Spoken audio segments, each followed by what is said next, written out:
अभी सुन रहे हैं विराट म्यूजिक की शानदार प्रस्तुति।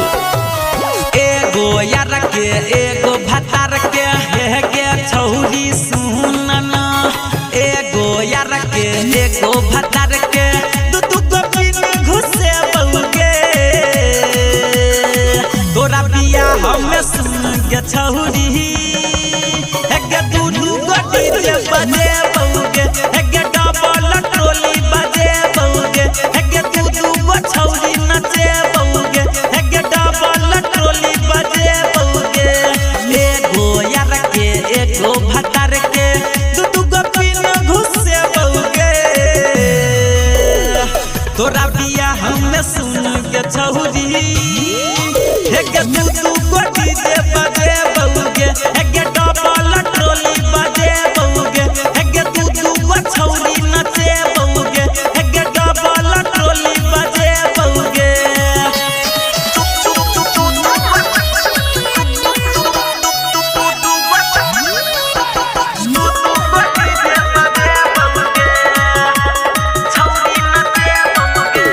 पहिले बजे बहू में थली गाना बात न सुन भोजपुरी। तोरा भतार के सुन के छौरिया नचे बहू हम वाला जोड़ी।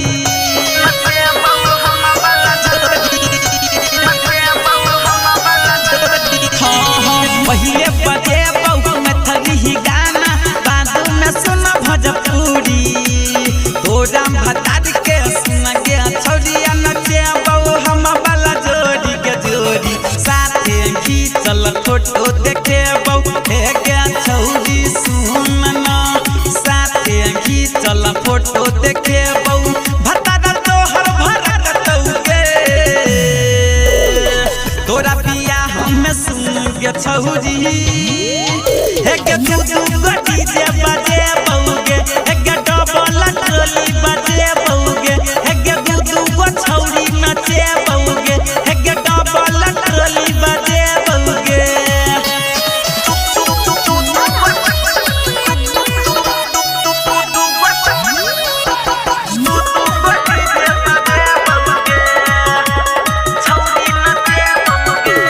हे तम जब जाई माला तो हरदम डीजे के बेस बढ़ेब। ससुरा में जाई के सुन गया छौरिया ननद के तोरा पटेब।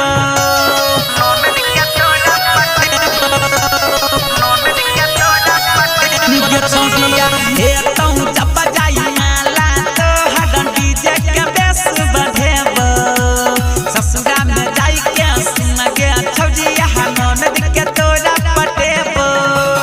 सत्यम राज सरा के पंकज है के छौरी सुनना, सत्यम राज सरा के पंकज डीजे पर कमर हिले तौगे।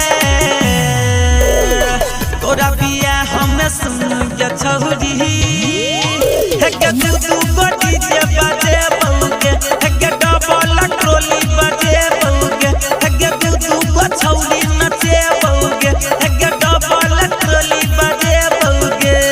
एगो यार के एगो भतार के दू गो पिन घुसे बउगे। तोरा बिया हमें सुन के छौरी है के दू गो डीजे बजे बउगे, है के डबल टोली बजे बउगे, है के दू गो छौरी नचे बउगे, है के डबल टोली बजे बउगे। Virat music digital recording studio Yamuna Nagar जगह।